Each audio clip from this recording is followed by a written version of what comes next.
অনেক কাজ একটা নির্বাচিত সরকারের দায়িত্ব। এখানে মেম্বার অফ পার্লামেন্ট যিনি আছেন তিনিও সে ব্যাপারে সজাগ সচেষ্ট, তিনিও এই অঞ্চলের মানুষের আকাঙ্ক্ষা ধারণ করেন এবং অধিকারগুলি প্রতিষ্ঠিত করতে চান। সরকারও রয়েছে, নির্বাচিত সরকার দায়বদ্ধতা রয়েছে, জবাবদিহিতা রয়েছে, জনকল্যাণ জন আকাঙ্ক্ষা প্রতিষ্ঠিত করার দায়িত্ব রয়েছে। সেই জায়গা থেকে দ্রুততম সময়ের মধ্যে আমরা চেষ্টা করছি, উদ্বোধন করলাম, দ্রুততম সময়ের মধ্যে কাজ হবে এবং অতি নির্ধারিত সময়ের মধ্যেই এই সেতুটা বাস্তবায়ন হবে বিধায় আমাদের অঙ্গীকার থাকছে।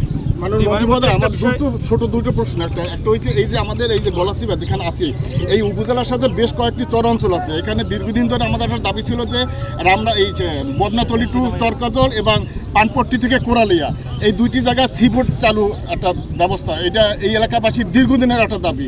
এটা কি আপনার মন্ত্রণালয় থেকে করা হবে কিনা? আর গতকালকে আপনি বলেছেন যে তৈল সংকট নাই, কিন্তু গতকালকে আমরা মিডিয়া কর্মীরা দেখছিলাম যে গত 4-5 দিন ধরে প্রায় 5 থেকে 600 ট্রলার মাছ ধরা, সমুদ্রগামী মাছ ধরা ট্রলার তারা তেলের অভাবে মাছ ধরতে যেতে পারতেছে না। এই দুইটা বিষয় একটু বলুন। না, আপনি তো ঠিকই নিজেই কন্ট্রাডিক্টরি বলেছেন। আমি গতকাল বলেছি আর আপনি বলছেন 5-6 দিন ধরে তেল পাচ্ছেন। আমি তো 5-6 দিন ধরে বলিনি।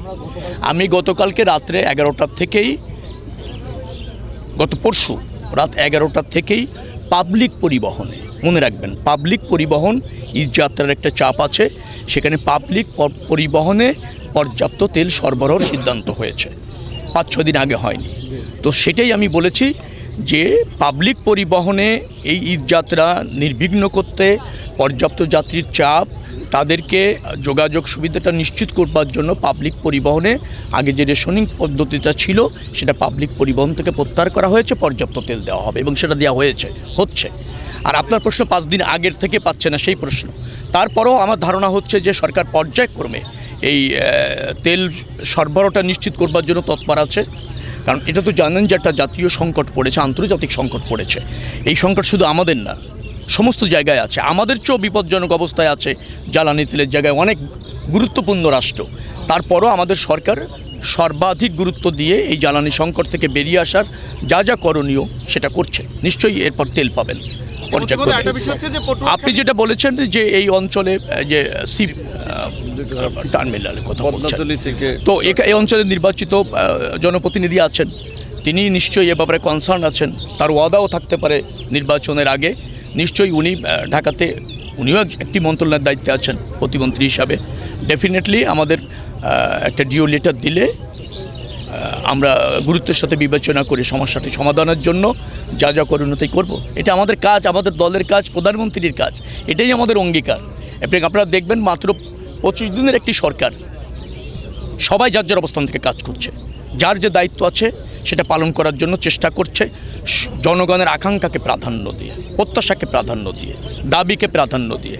এই চেষ্টা একেবারে অব্যাহত থাকবে এবং দ্রুততম সময়ের মধ্যে জনগুরুত্বপূর্ণ যে বিষয়গুলি আছে যোগাযোগের ক্ষেত্রে আমি বলতে চাই সেইটা প্রতিষ্ঠিত করার দায়িত্ব আমাকে দেয়া হয়েছে। সাথে আমাদের প্রতিমন্ত্রী মহোদয় আছেন, এখানে সচিব আছেন, এই মন্ত্রণালয়ের চিফ ইঞ্জিনিয়ার আছেন।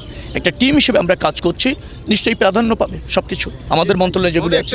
হচ্ছে যে আপনি নেক্সট যে সেতুটার ভিত্তিপ্রস্তর করবেন সেটা হচ্ছে সাবেক একজন এমপির বাড়ির কাছে রুহুল আমিন হালাদারের অভিযোগ রয়েছে যে এই প্রকল্পগুলো আসলে অপ্রয়োজনীয় এবং দৃশ্যমান না, যেটি আসলে জনগুরুত্বপূর্ণ না।